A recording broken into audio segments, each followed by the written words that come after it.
Halo semuanya. Jadi, pada kesempatan kali ini, gue akan share beberapa project sederhana, bukan beberapa ya, project sederhana, yaitu chatbot lagi. Jadi sini gue baru aja ngebikin sebuah chatbot menggunakan Google Gemini AI atau AI yang punyanya Google gitu. Pasti yang bisa dilakukan sama chatbot yang gue buat ini. Simpelnya, chatbot ini bertujuan untuk menjawab berbagai macam pertanyaan berdasarkan informasi yang sudah diberikan. Contohnya di sini gue itu ngasih informasi menggunakan dokumen PDF, informasi menu makanan misalnya. Di sini gue pakai informasi room service dari Hotel Borobudur, tapi di Jakarta. Nah, informasi ini kan kayak simpel aja sebenarnya informasinya. Kayak ada menu makanan untuk sarapannya, ada harganya dan lain sebagainya. Dan informasi ini bakalan gue pass atau bakalan gue berikan ke chatbotnya, sehingga chatbotnya itu memiliki informasi yang sama, informasi yang kita inginkan gitu. Nah, di sini chatbotnya itu gue kembangkan dengan dua bahasa, yaitu menggunakan Python dan juga Node.js atau JavaScript. Kenapa pakai dua? Karena untuk ngebikin si chatbotnya itu hanya bisa menggunakan Python. Enggak sih, lebih tepatnya gue cuma bisa pakai Python doang untuk bikin si chatbotnya. Nah, karena si chatbot ini bakal diimplementasikan ke bot WhatsApp, jadinya harus pakai dua bahasa. Si Python untuk ngehandle chatbot, ya kan? Untuk ngehandle AI-nya, JavaScript itu untuk ngehandle bot WhatsApp-nya. Di sini untuk bot WhatsApp-nya, gue pakai WhatsApp Web2.js karena ini yang paling sering dipakai dan paling ramai kayaknya. Dan sebelum kita membahas secara spesifik bagaimana cara kerjanya dan codingannya juga, gue bakal nyoba si chatbot ini dulu biar kalian lebih paham lah ya tujuan chatbot ini untuk apa gitu. Kita langsung praktekin, ini dia chatbotnya. Nah, karena gue itu pakai akun pribadi, akun nomor sendiri untuk dijadikan bot. Karena kalau misalnya kita sebenarnya bisa ya, kalau kita punya nomor khusus untuk botnya, itu bisa pakai API resmi dari WhatsApp-nya atau pakai Twilio juga bisa kalau mau mempunyai akun bot khususnya. Nah, karena ini sebagai contoh doang, jadi gue pakai nomor sendiri dan ngirim pesannya juga pesan ke sendiri gitu. Kalau misalnya lihat di sini gue pakai ini pesannya yang gue kirim dan ini jawaban dari si chatbotnya itu. Kita langsung tanya aja beberapa hal. Kayak contohnya gue itu pakai komen S biar dia nggak, contoh doang ini ya. Terus misalnya kita mau nanya nih tentang Borobudur Breakfast, itu ada apa aja? Sebutkan menu Borobudur Breakfast. Misalnya gue nanya nih, apa aja sih menu yang ada di Borobudur Breakfast? Itu lagi loading, nyari datanya juga. Yap, error. Oh ini. Bentar, kesalahan. Oh, sorry. Gue harus ngeset. Kita get file. Aduh, sorry. Ini kesalahan. Jadi seharusnya bot ini tuh nggak boleh mati ya, karena kan nanti kalau emang mau diimplementasikan itu kan botnya pasti ditaruh di server tuh ya 24 jam. Jadi hal-hal kayak gini harusnya nggak terjadi. Kita coba ya, get file. Jadi get file ini adalah file yang tersimpan yang gua upload atau yang gua simpan ke chatbotnya. Itu ada beberapa file PDF. Contoh ini matkul gue ya, Gerbang Logika, dan kita mau pakai yang service.pdf. Nah, jadi kita tinggal set file menggunakan command set file service.pdf kayak gini, dan file berhasil di set. Artinya si chatbot itu bakalan milih informasi mana nih yang mau kita pakai. Di sini gue mau pakai informasi service.pdf, yaitu informasi room service yang ini. Dan kita bakal nanya yang kayak tadi ya, sebutkan menu Budur breakfast gitu. Gue nanya di proses, bisa nggak? Harusnya bisa. Nah, ini jawabannya. Jadi ini gue nanya di sini, karena ini gue pakai akun pribadi, jadi terlihat seperti gue yang nulis, padahal ini yang nulis chatbot ya. Menu sarapan Borobudur termasuk pilihan jus buah, jambu, biji, melon atau pepaya, aneka buah segar dan lainnya. Dan menu pilihan menu Indonesia seperti bubur ayam, bakmi goreng. Apakah benar? Kita cek ya. Ada bubur ayam, ada bakmi goreng, ada nasi goreng, terus ada minuman-minuman tadi ya, ini ya, freshly brewed coffee, tea or hot chocolate. Jadi sesuai. Misal kita nanya lagi berapa harganya gitu. Berapa harganya? Kita tanya berapa harganya, jawab gak? Nah, harga sarapan Borobudur adalah 168.000. Itu yang breakfast Borobudur, itu harganya 168.000.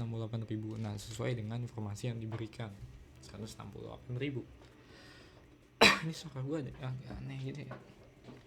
Jadi apa yang gue tanyakan itu chatbotnya akan memberikan informasi yang udah kita pilih tadi, itu menggunakan informasi yang ada di sini. Jadi udah sesuai. Dan terus apa sih kegunaannya atau bakal berpotensi untuk apa? Jadi kalau misalnya kalian punya usaha kecil gitu ya, usaha mikro yang kalian tuh basis pemesanannya itu melalui WhatsApp. Jadi mungkin kalian malas bikin akun kayak online shop gitu, kayak GrabFood, ShopeeFood atau apapun. Jadi kalian memilih pakai WhatsApp.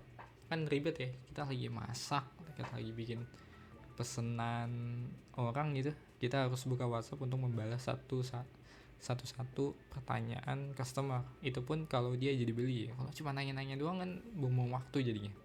Jadi lebih baik kita itu pakai chatbot kayak gini, karena jatuhnya ini mempermudah. Mungkin kayak 50%, 50-60% akan mempermudah kalian dalam mengatur usaha kecil. Jadi orang yang nanya gitu kan kayak gini, berapa ya harganya itu ya, terus ada apa aja sih. Misalnya kita nanya ya, kita nanya apa nih, misalnya ada misalnya orang random banget ya, ada apa saja kandungan yang terdapat pada sarapan tersebut, misalnya gitu. Nanya orang random banget gitu, nanya kandungannya apa aja sih yang terdapat pada sarapan tersebut. Kita kan ribet ya jawab kalau manual gitu, harus nyari di Google dulu, harus nyari di Brainly dulu, atau mungkin kita harus buka ChatGPT dulu untuk menjawabnya. Dengan ini jadi dia langsung bisa jawab dengan berdasarkan informasi yang sudah kita berikan gitu. Menu sarapan Borobudur termasuk pilihan jus buah, sebenarnya tadi ya jawabannya. Misalnya nanya lebih advance ya, misalnya kita nanya gimana cara pesannya. Dan si chatbot ini juga memiliki memori. Artinya ketika kita menanyakan suatu konteks, misalnya jadi kan gue nanya konteks sarapan Borobudur kan, ketika gue nanya itu dan gue melanjutkan pertanyaan gimana cara pesannya, itu chatbotnya tuh langsung tahu ya konteks pesannya itu pesan apa gitu. Di sini gue udah set kalau misalnya dia di luar dari kebiasaan chatbotnya. Chatbot itu kan nggak bisa buat mesen ya. Jadi kalau misalnya udah di luar dari situ, di luar dari kemampuannya dia bakalan bilang silakan hubungi resepsionis hotel untuk memesan layanan kamar.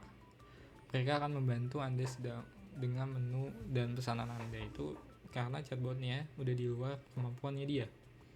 Jadi jawabnya kayak gitu. Nah, kira-kira contohnya tuh kayak gitu.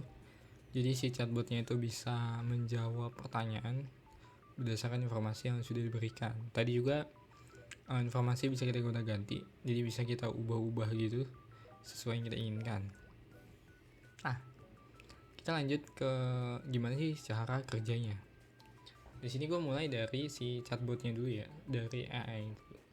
Nah, di sini gue pakai konsep yang namanya augmented generation, ya, retrieval augmented generation. Ini ya, gue pakai ini. Nah, ini pembahasan nanti gue share di deskripsi. Nah, ini ada pipeline-nya, ada alur kerjanya. Ini gue bahas sedikit ya, walaupun gue sebenarnya agak kurang paham, tapi setidaknya akan menjelaskan sedikit itu. Jadi kalau misalnya gue salah, kalian bisa koreksi gue di komen. Jadi si pipeline-nya ini atau alur kerja dari RAG itu dimulai dari dokumen atau data indexing. Nah ini. Nah ini tuh apa sih? Nah ini berisikan dokumen tuh berisikan informasi yang kita inginkan. Biar si chatbot itu paham gitu ya memakai informasi yang mana. Nah ini dokumen ini kita ada data indexing step satunya. Dari data indexing ini itu diproses dari PDF itu diubah menjadi teks. Jadi gambar itu nggak bisa masuk tuh. Data-data misalnya ada teks tapi informasi tersebut tuh memuat di suatu gambar, itu tuh nggak bisa karena si PDF itu bakalan dirubah jadi teks. Dari dokumen ini bakal masuk ke VectorDB. Di sini kita lebih jelasnya lagi ada di sini sebenarnya. Nah, dari data loading tadi itu masuk ke data splitting. Itu tuh diapain sih? Jadi simpelnya dari dokumen yang udah kita, misalnya PDF ya, dari PDF yang udah kita ubah menjadi teks itu bakalan di split atau kita cacah-cacah, kita potong-potong teksnya beberapa paragraf, bukan beberapa sih, jadi beberapa bagian. Itu kan banyak banget ya datanya di PDF-nya itu. Kalau misalnya kita pakai seluruh data PDF-nya dan secara bulat-bulat gitu, itu kan panjang-panjang tuh ya, satu deskripsi banyak banget, itu bakalan nggak bisa. Jadi mau nggak mau kita pakai splitting atau dicacah-cacah. Misalnya di pencacahannya itu beberapa paragraf, satu paragraf diubah menjadi beberapa kata misalnya. Jadi kayak gitu contohnya. Dari text splittingnya ini bakalan dimasukin ke vector embedding. Nah simpelnya dari vector embedding ini dia masuk ke VectorDB.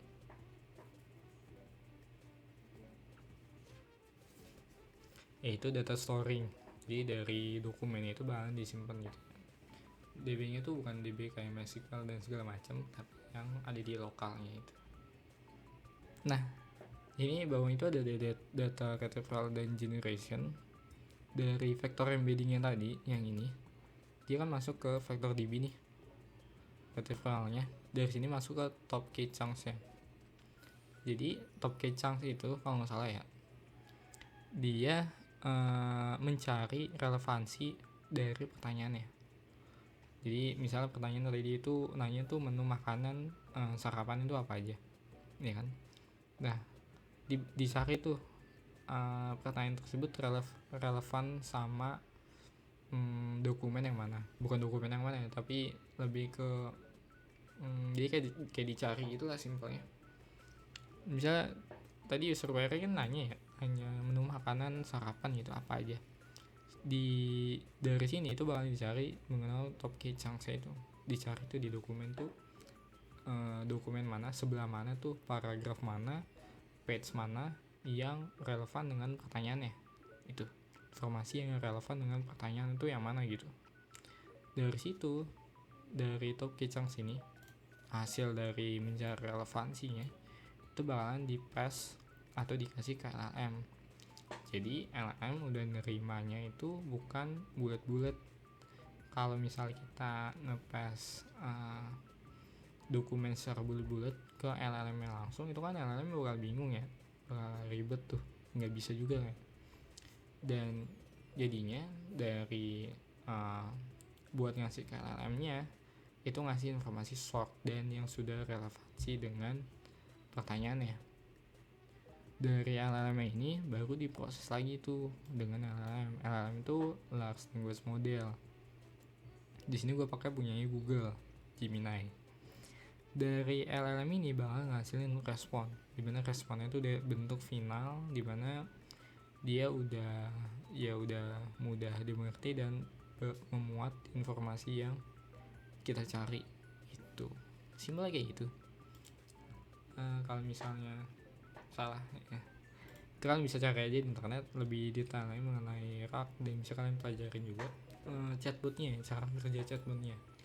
Terus tadi kan kalau kita ingat-ingat, gue itu pakai 2 bahasa, Python sama JavaScript. Terus gimana tuh gue ngehubungin kedua bahasa tersebut? Itu gue menggunakan API. Kayaknya teman-teman di sini semua yang nonton video ini kayak udah paham ya mengenai API. API itu singkatan dari Application Programming Interface. Dimana simpelnya kalian bisa berbagi informasi, menukar informasi lewat internet. Jadi kayak gini, API. Nah ini ringkasan AI. API dapat merujuk pada Application Programming Interface, angka pengenal impor atau API. Apaan sih? Nggak jelas ininya penjelasannya. Ini gitu lah ya. API merupakan singkatan dari Application Programming Interface, adalah sekumpulan aturan, protokol, dan alat yang memungkinkan berbagai perangkat lunak dan aplikasi untuk saling berinteraksi. Kayak gitu. Jadi menukar sebuah informasi melalui internet itu namanya API. Salah satu metodenya itu namanya API ya. Nah, jadi dari si botnya ini, dari WhatsApp Web 2JS-nya ini bakalan mengirim sebuah, bukan mengirim ya, dia kan bakal menerima pesan dari user ya kan. Dan pesan dari user itu bakal dikirim ke chatbot tadi yang ada di Python menggunakan API gitu ya. Udah simple itu. Dan untuk codingnya nanti gue share di deskripsi itu ada. Dan untuk codingnya tuh penjelasannya kayak gini. Nah, gue lupa buka ya, kita matiin dulu.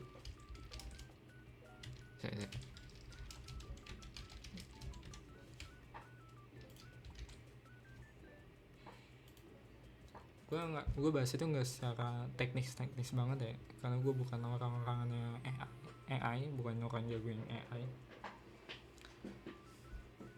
Nah, jadi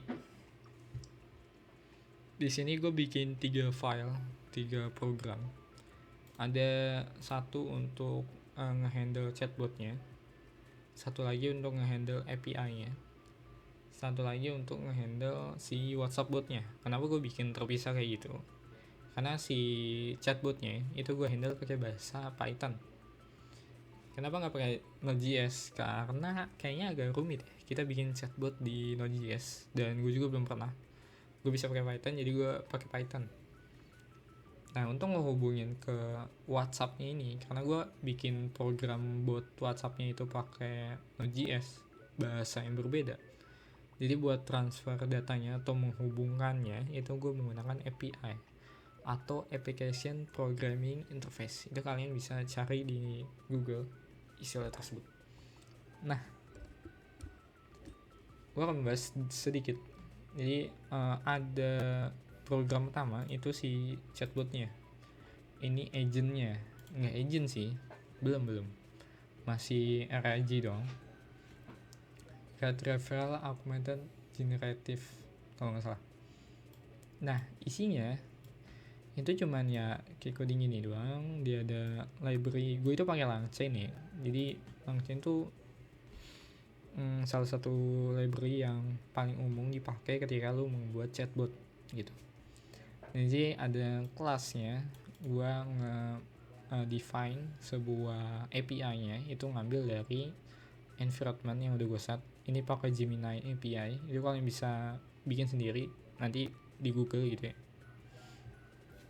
Cara bikinnya itu tinggal masuk aistudio.google.com, kalian login, terus kalian klik yang ini get API key. Habis itu kalian tinggal copy aja API key-nya yang ini di sini nih. API key-nya kalian copy terus paste di environment. Kalian buka, nanti cek aja di ini lah ya, di file yang gue share. Nah, habis itu dia ada set file yang tadi gunanya itu untuk ngeset si chatbotnya itu mau pakai informasi yang mana, PDF yang mana. Itu ada di sini. Kalian bisa bikin folder PDF file untuk nyimpan PDF yang kalian inginkan gitu. Ada load PDF. Di sini bakalan nge-load si PDF-nya. PDF itu kan kalau contoh tadi itu ada teks, ada gambar juga. Nah, biar si ChatGPT-nya itu paham, ChatGPT lagi. Biar si chatbotnya itu paham apa sih yang dimaksud dengan si PDF-nya itu, atau ngebaca PDF-nya itu, dia harus diubah menjadi teks dulu. Maka di sini pakai PDF loader untuk nge-load si PDF filenya. Setelah di load, dia itu bakalan di split si PDF di page-nya itu jadi beberapa page. Habis itu di text splitter, ini recursive character splitter, itu dari Langchain juga, dia nge-split PDF. Simpelnya kalau misalnya kita ngubah PDF itu menjadi teks, itu kan datanya banyak banget ya, kayak satu halaman aja mungkin sampai 100 kata. Dari sini kita bakal nge-split si PDF-nya itu, setiap page-nya, gunanya untuk mempermudah atau simpelnya itu memperkecil ya. Jadi mungkin di sini kan chunk size-nya itu sekitar 10.000 mungkin ya, gua kurang tahu spesifiknya. Itu dia di-split menjadi beberapa paragraf. Nah, gunanya itu untuk mempermudah si chatbotnya. Habis itu dia nge-split si dokumen, si chunks-nya itu, kita ngambil chunks-nya. Habis itu data yang tadi udah kita split dari PDF-nya itu udah kita olah. Habis itu kita embedding ke pakai modelnya Gemini. Pakai modelnya punya Google ya, ya Gemini gitu. Setelah itu kita masukin ke Vector Store. Itu gunanya biar nanti ketika kita simpelnya itu, kalau RAG ya, ini kalau misal gue salah komen aja di bawah dan jelasin, sorry banget kalau salah. Jadi simpelnya si RAG atau chatbot ini dia kan punya informasi khusus ya. Tadi itu yang kita dari PDF itu kan kita ubah jadi teks. Setelah dari teks kita olah lagi, dia di split atau dipecah per paragraf atau menggunakan chunk size-nya ini. Dari situ dia masukin ke Vector Store atau disimpan. Gunanya ketika kita membuat sebuah query atau perintah gitu kan, si perintahnya ini bakal nyari tuh konteks, bakal mengerti nih konteks itu apa sih yang dimaksud oleh manusia ini, dimaksud oleh pesan itu tuh konteksnya apa. Dari situ dia bakalan dicari ke Vector Store.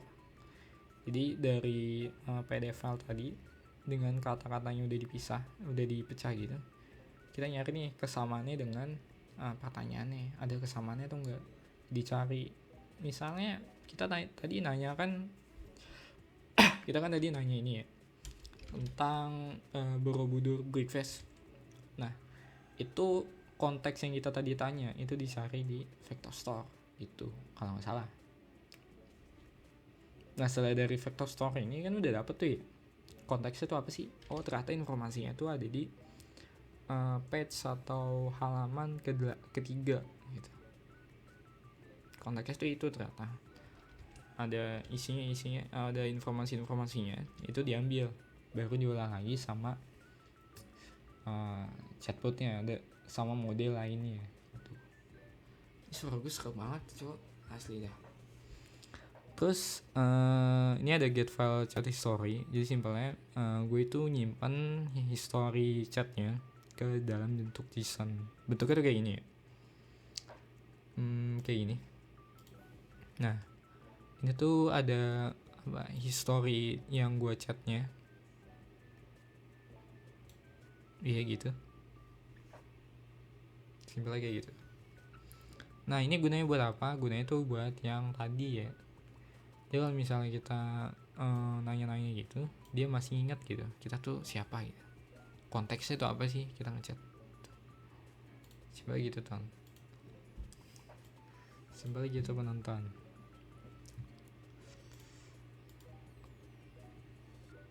Mana bentar. Next. Terus dia lagi chat ya. Ini kan gitu. Dia define sebuah memori tadi pakai conversation buffer memory. Nah, sayangnya gue masih belum terlalu memahami dengan mengenai conversation buffer memory. Nanti kalian bisa cari aja di internet, di Google ya. Nanti gue kasih dokumennya. Terus yaudah, dia ada template-nya. Ini template bisa kalian ubah ya. Karena tadi kan buat room service di Hotel Borobudur, itu gue set nih template prompt-nya. Jadi simpelnya biar si chatbotnya itu makin paham dia tugasnya tuh ngapain sih. Ini bisa kalian ganti di sini. Gitu. Misalkan mau bikin chatbot untuk jualan kalian, jualan martabak, itu kalian ganti aja gitu di sini. Misalnya your assistant for martabak store gitu misalnya. Kalian bisa ganti di sini juga. Terus ya udah, di sini gue passing sebuah query ya atau pertanyaannya tadi ke chatbotnya. Udah selesai. Ini chatbot. Nah, file lain itu LAPI itu untuk ngehandle API-nya. Karena tadi kan kita pakai dua bahasa yang berbeda, sehingga kita harus mengkoneksikan kedua bahasa tersebut. Nah, salah satu cara yang paling gampang adalah menggunakan API atau Application Programming Interface. Jadi kalian bisa pelajarin itu juga konsep-konsepnya, sebenarnya simpel aja ya. Jadi koneksinya itu berdasarkan lagi melalui internet gitu, simpel gitu. Ini kayaknya gue nggak harus perlu jelasin deh. Dia cuma ada endpoint, gue ngeset ini sederhana banget ya. Ada endpoint message, set file, see file, get file nanti maksudnya. Ada set file, ada upload file, udah gitu doang. Terus di sini kita bakalan jelasin, gue bakalan jelasin mengenai botnya, program untuk handle bot. Kalau misalkan udah ngikutin channel gue, beberapa video itu gue udah ngebahas ya mengenai chatbot lagi, bot WhatsApp. Itu gue pakai cara yang sama dengan video yang sebelumnya. Jadi kalau misalkan kalian masih belum paham mengenai chatbotnya ini, kalian bisa nonton video gue sebelumnya aja. Ini bagian basic. Iya sih, basics di bot WhatsAppnya itu. Nah, di sini gue bakalan ngehit API yang udah gue buat. API-nya itu gue jalanin di lokal aja, karena si botnya juga bakalan gue jalanin di lokal. Jadi ini di sini ada API-nya, ada endpoint-nya buat message, buat get file tadi, buat ngeliat file apa aja yang udah disimpan.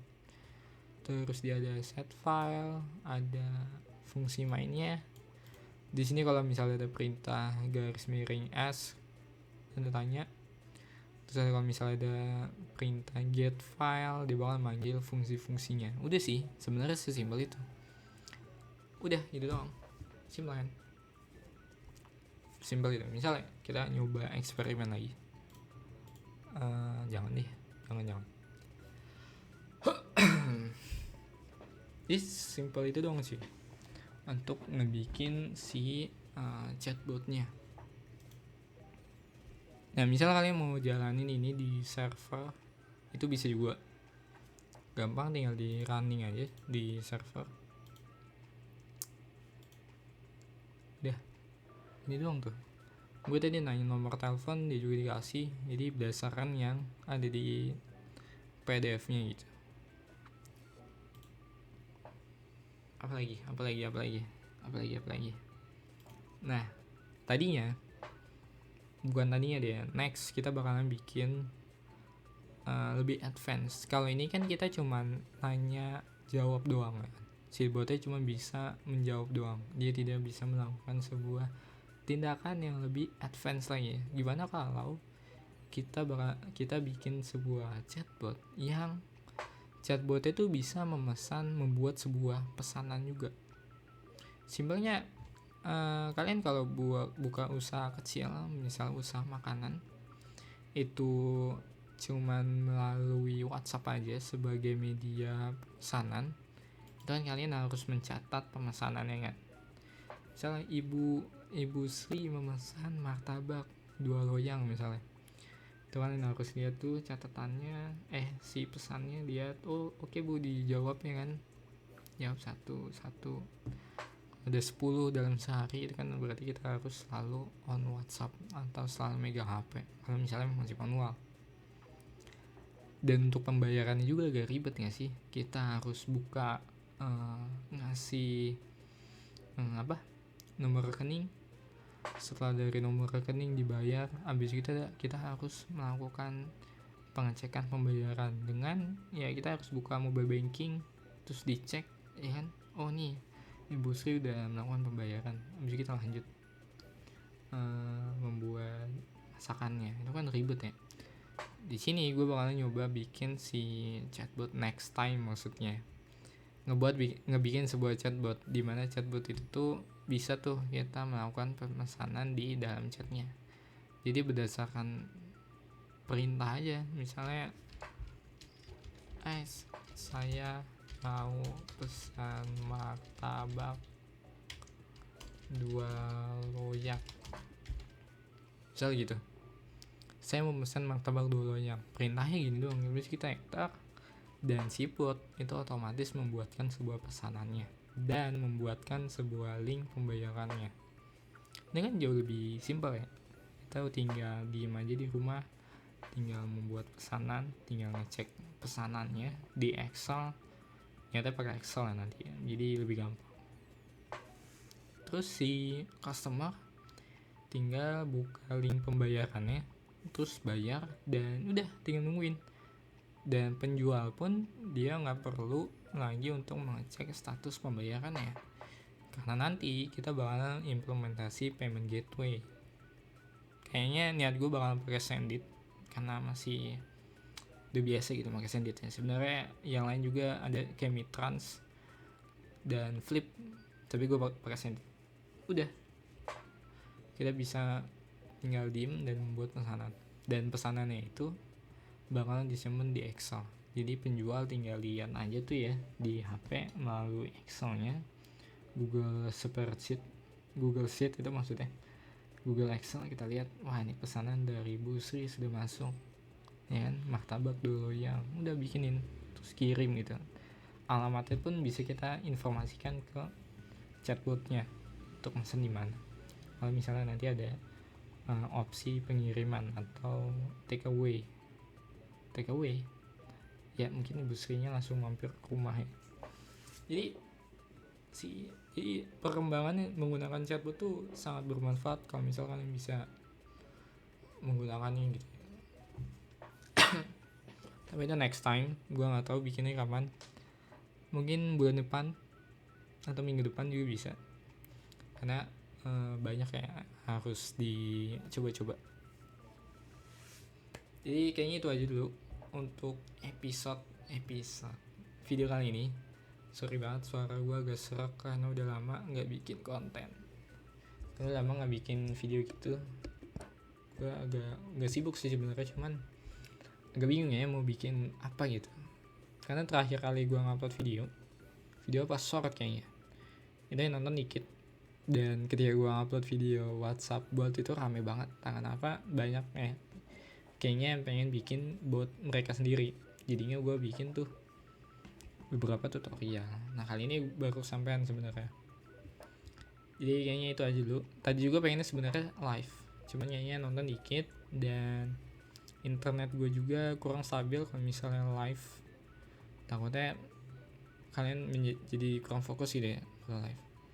Dan jadi kita menamatkan buat WhatsApp. Jadi itu aja video kali ini. Sorry banget kalau suara gue agak kurang bagus karena agak serak dan ini masih pagi ya gue bikin videonya.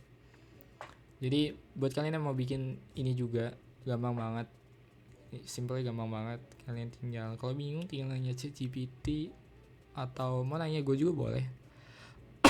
Kalau misalnya mau nanya gue juga boleh, tinggal di komen video ini ataupun kalian ke Discord gue, ke Instagram juga boleh, di follow jangan lupa. Jadi kali ini dulu, dan terima kasih udah nonton. Jangan lupa subscribe, like, komen, dan share. Untuk codingannya itu ada di deskripsi. Dan buat teman-teman yang mau mendukung gue lebih, misalnya udah subscribe mau dukung nih, tapi gue udah subscribe, udah like, dukung apa lagi ya gitu. Misal mungkin kalian bingung, kalian bisa traktir gue di Tako ya. Kalian bisa traktir gue di Tako, ada di link deskripsi. Dan terima kasih semua, ciao.